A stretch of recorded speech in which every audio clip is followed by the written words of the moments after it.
Hey guys, it's Robin and welcome back. Before I get into the video, I just would like to ask if you would just click that subscribe button. It would mean so much to me and you will get to see more videos for me in your subscription feed.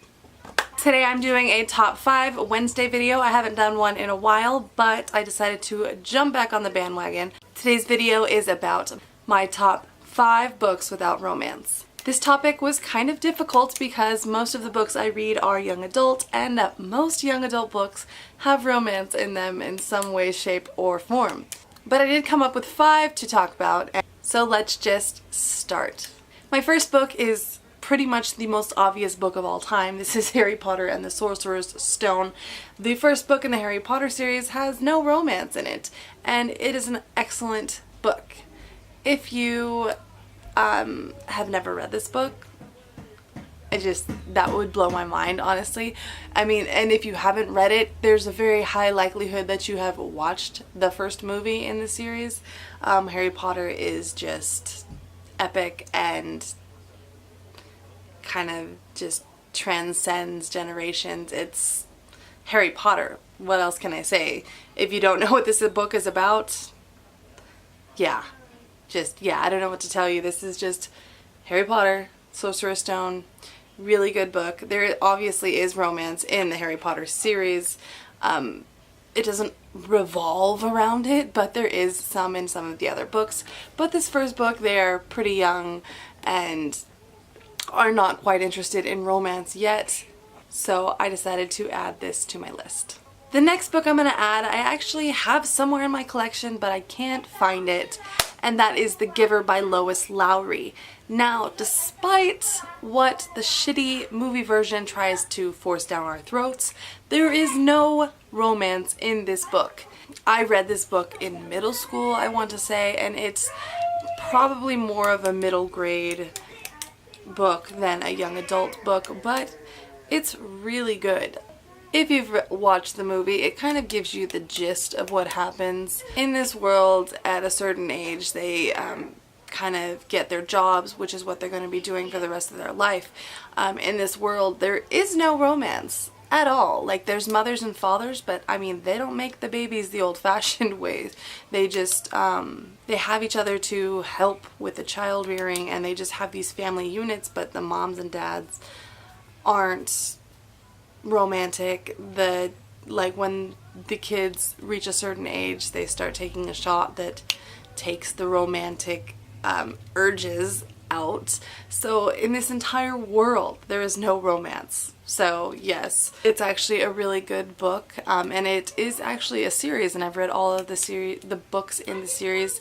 They kind of seemed like it's not a series because there's The Giver, there's Gathering Blue, and there's 1 or 2 more books. I can't remember their names off the top of my head, but the first couple books don't seem like they're connected, but then once they hit to the last book, it just all ties very well together.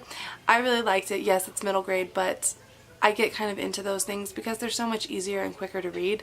It just, I don't know, some of them are just really good. And the next book I want to talk about is Eragon by Christopher Paolini. I really love the Eragon series. Again, the movie wasn't so great. Actually, it was really shitty. Like, the book is epic and the movie was just like, I don't know what to even say about it. It just wasn't good at all. But in this book we follow Eragon, who finds a blue stone out in the woods, and he thinks, hey, maybe I can sell this and get some food in my belly, you know, and he ends up not being able to, and the stone that he finds turns into Saphira, his dragon. There's no romance in this book. I can't remember if there's romance in the other books in the series, but if there is, it's not like a big theme in the book. But I definitely recommend Eragon. It's a really good book, and it's been a while since I've heard anyone talk about it. Next is another book about dragons. This is a middle grade or children's book, but it's actually kind of a big one. I actually listened to Dragon Rider by Cornelia Funke. I don't know how you spell her last name, but I listened to this on audiobook. I picked it up from the library to read with my, or to listen to with my kids, and it is read by Brendan Fraser, and he just did such an amazing job, and I just really loved this book. I believe, I can't 100% remember what happened because it's been a couple years, but we're following this dragon who is looking for a new home for his dragon family, like for all of the dragons, and then he picks up this boy on the way, and it's just their journey. There's no romance in it. It's a really good book, and if you get the chance, I would listen to the audiobook because Brendan Fraser did such a good job reading it. I loved it, and my kids really enjoyed it as well. And my last book for this Top 5 Wednesday topic is Jacoby by William Ritter. I don't have the physical book, but this book was really good. I also listened to this one on audiobook, and I really liked it. We follow Abigail Rook in this book, who has come over to the US from England or that area, and she is looking for a job. She finds a job with a detective, Jacoby, and it's kind of like, the synopsis says it's like Sherlock meets Doctor Who, but I would say it's more like Sherlock meets Supernatural, because he's acting like a detective and he's all crazy and wacky and whatever, but they are dealing with supernatural type things. So that's why I would say it's more like a Supernatural Sherlock mashup book. I really enjoyed it. I think it's got some mixed reviews on Goodreads, but for me personally, I thought it was really good. I listened to the audiobook though, and it just kind of brought it more alive for me, and I really liked it.